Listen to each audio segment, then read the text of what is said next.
پچھلی آیات میں تفصیل سے ذکر ہوا کہ نبی پاک صلی اللہ علیہ وسلم نے سن 6 ہجری میں خواب دیکھا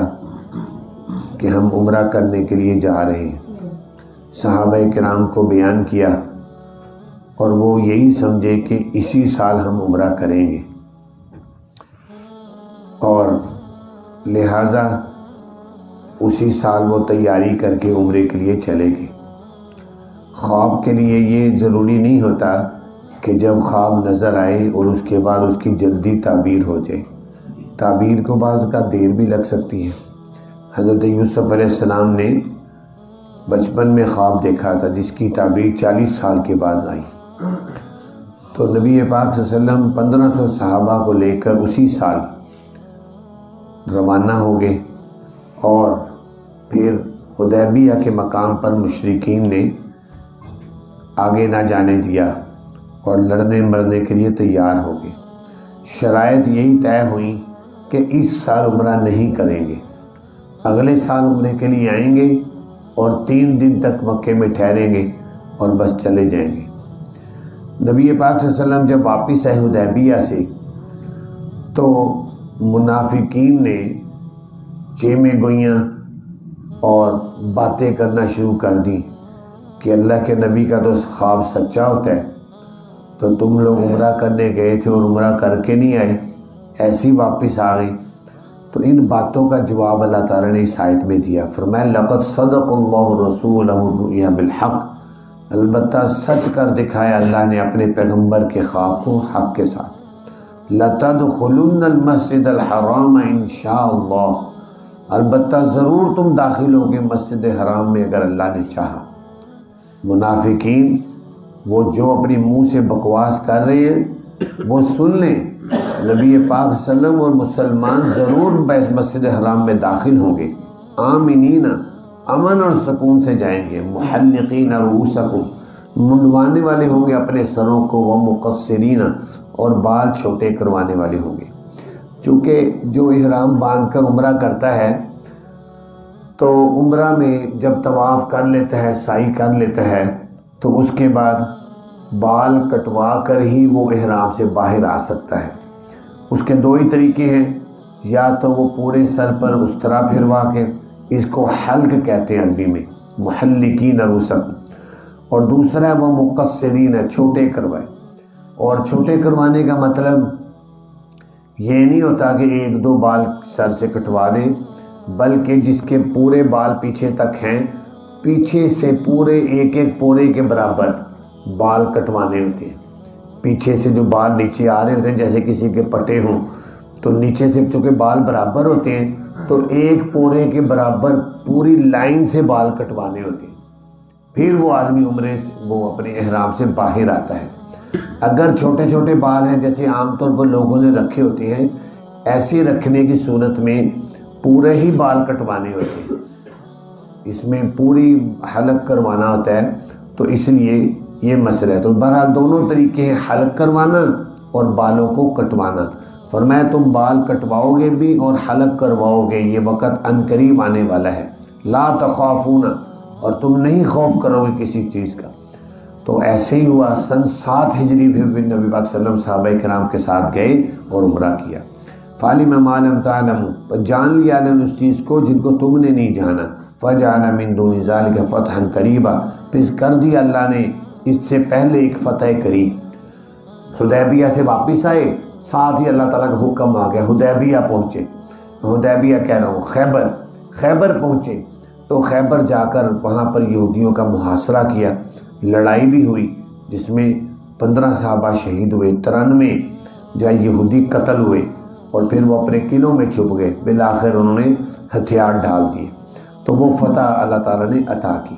فرمایا هو الذی ارسل رسولہ بالہدیٰ، وہ اللہ وہ ذات ہے جس نے بھیجا اپنے پیغمبر کو ہدایت کے ساتھ، دین حق کے ساتھ، تاکہ غالب کرے اس کو سارے دینوں پر۔ وَكَفَى بِاللَّهِ شَهِيدًا، اور تو کافی اللہ تعالیٰ گواہ۔ اس آیت میں اللہ تعالیٰ نے نبی پاک صلی اللہ علیہ وسلم کی ایک اہم شان یہ بھی بیان کی ہے کہ اللہ کے نبی نے دین اسلام کو لا کر اس کو سارے دینوں پر غالب کرنا ہے، غالب کریں گے، اور ایسے ہی ہوا نبی پاک صلی اللہ علیہ وسلم کے زمانے میں، پھر اس سے بڑا حضرت صدیق اکبر کے زمانے میں، پھر اس سے بڑھ گیا سیدنا فاروق اعظم کے زمانے میں کہ دین اسلام غالب ہوا۔ اور یہی مقصد ہے کہ نبی پاک صلی اللہ علیہ وسلم دین اسلام لے کر آئے کہ اس کو غالب کریں۔ وَكَفَى بِاللَّهِ شہید، اور کافی ہے اللہ گواہ۔ محمد الرسول اللہ، محمد اللہ کے رسول ہیں۔ قرآن پاک میں 4 جگہ پر نبی پاک صلی اللہ علیہ وسلم کا مبارک نام آتا ہے، ان میں سے ایک جگہ یہ بھی ہے، یہ سورہ فتح کی آخری آیت ہے۔ اور فرمایا والذین معہ اشداء علی الکفار، اور وہ لوگ جو آپ کے ساتھ ہیں، والذین معہ جو آپ کے ساتھ ہیں۔ اس کے ویسے تو سارے صحابہ کرام نبی صلی اللہ علیہ وسلم کے ساتھ تھے، لیکن سب سے پہلے اس کے مصداق سیدنا صدیق اکبر رضی اللہ تعالیٰ عنہ، جو نبی پاک صلی اللہ علیہ وسلم کے ساتھ تھے اور بچپن سے ساتھ تھے، جوانی میں بھی ساتھ تھے، بڑھاپے میں بھی ساتھ تھے، موت تک ساتھ رہے، اور اس کے بعد موت کے بعد بھی اب تک نبی پاک صلی اللہ علیہ وسلم کے ساتھ ہی ہیں،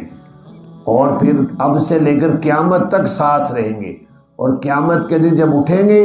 پھر بھی نبی پاک صلی اللہ علیہ وسلم نے فرمایا میرا دایاں ہاتھ سید صدیق اکبر کے ہاتھ میں ہوگا۔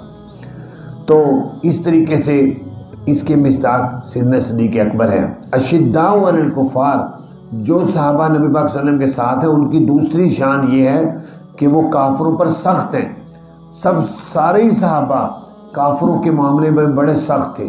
لیکن خصوصی شان اس میں سیدنا فاروق اعظم کی ہے کہ وہ بہت سخت تھے، کافروں کے معاملے میں کوئی رو رعایت نہیں کرتے تھے۔ تو تیسری فرمایا رحماء بینہم، آپس میں نبی پاک صلی اللہ علیہ وسلم کے جتنے بھی صحابہ ہیں بڑے شفقت کرنے والے، نرمی کرنے والے تھے۔ تو سارے صحابہ میں یہ بات پائی جاتی تھی، لیکن خصوصیت ہے یہ شان سیدنا عثمان غنی کے اندر پائی جاتی ہے کہ وہ بہت ہی زیادہ شفقت کرنے والے، مہربان تھے۔ تراہم رکعا سجدا، دیکھتا ہے تو ان کو نبی پاک صلی اللہ علیہ وسلم کے صحابہ کو رکوع کرنے والے، سجدہ کرنے والے، کہ یہ رکوع کرتے ہیں، سجدہ کرتے ہیں۔ تو سارے ہی صحابہ رکوع کرتے تھے، سجدہ کرتے تھے، نمازیں پڑھتے تھے، لیکن خصوصی شان اس کی سیدنا علی المرتضیٰ کے اندر ہے رضی اللہ تعالیٰ عنہ، کہ وہ بہت زیادہ شوق ذوق سے نماز اہتمام سے پڑھتے تھے، حتیٰ کہ جنگ صفین کے اندر جنگ ہو رہی ہے، تیر چل رہے ہیں، تلواریں چل رہی ہیں، اور وہ اپنے گھوڑے سے اترے اور جائے نماز بچھا کر نماز شروع کر دی۔ ابھی نماز شروع کرنے لگے تو ان کے بیٹے حسن نے کہا ابو جان آپ کہاں نماز پڑھ رہے ہیں، تیروں کی بارش ہو رہی ہے، کوئی تیر لگ جائے گا۔ تو کہنے لگے سیدنا علی المرتضیٰ لا یبالی ابو کا، تیرے باپ کو کوئی پرواہ نہیں ہے، علی الموت سکتا، چاہے یہ موت پر گرے ام سکت علیہ الموت، یا موت اس کے اوپر گرے، ان کو موت کی کوئی پرواہ نہیں۔ یعنی وہ موت سے ڈرتے نہیں تھے، اور ان کو پتہ تھا جو تیر قسمت میں لکھا ہوا ہے وہی لگنا ہے، جو قسمت میں نہیں وہ نہیں لگے گا۔ تو خاص طور پر ان کے اندر یہ شان تھی، یبتغون فضلا من اللہ ورضوانا، تلاش کرتے ہیں اللہ کا فضل و رضامندی، سیماہم فی وجوہہم من اثر السجود، نشانیاں ان صحابہ کی ان کے چہروں میں سجدوں کے نشان تھے، کہ سجدوں کے ان کے نشانات یعنی چہروں سے نمایاں ہوتے تھے سجدے کے نشانات۔ ذالک مثل فی التوراۃ، یہ مثال ہے ان صحابہ کی تورات میں بھی، ومثل فی الانجیل، اور ان کی مثال ہے انجیل میں بھی۔ کزرع اخرج شطہ، جیسے کھیتی ہے، نکالا اس نے اپنا پٹھا، فآزرہ، پھر اس کو مضبوط کیا، فاستغلظ، پھر وہ قوی ہو گیا، موٹا ہو گیا، فاستوى علی سوقہ، کھڑا ہو گیا اپنے تنے پر، یعجب الزراع، وہ تعجب میں ڈالتا ہے کاشتکاروں کو تاکہ غضبناک ہوں، ساتھ ساتھ اس کے کفار۔ وعدہ کیا اللہ تعالیٰ نے ان لوگوں سے جو ایمان لائے اور عمل کرتے رہے نیک، ان میں سے ان کے لیے بخشش ہے اور اجر ہے بہت بڑا۔ اب یہ مثال دی ہے ان کی ایک کوپل کی، جو زمین سے نکلتی ہے، پھر وہ آہستہ سے موٹی ہوتی ہے، پکتی ہے، تنا بن جاتا ہے۔ اسی طرح نبی پاک صلی اللہ علیہ وسلم نے دین اسلام کا بیج بویا، اور اس میں سے کوپل نکلے سیدنا صدیق اکبر، پھر سیدنا فاروق اعظم ہے، اس میں مضبوطی آئی، پھر عثمان غنی آئے، پھر اسی طرح صحابہ بڑھتے گئے، اور وہ ایک مضبوط تنا دین اسلام بن گیا۔ تو جس طرح وہ مضبوط تنا ہوتا ہے اور اس کو دیکھ کر جو ہے کاشتکار لوگ خوش ہوتے ہیں اپنی فصل کو، اسی طرح دین اسلام کا یہ درخت جو تھا یہ ثمر آور ہوا اور بہت مضبوط ہوا۔ نبی پاک صلی اللہ علیہ وسلم بھی اس سے بہت خوش ہوئے۔ تو فرمایا اللہ تعالیٰ نے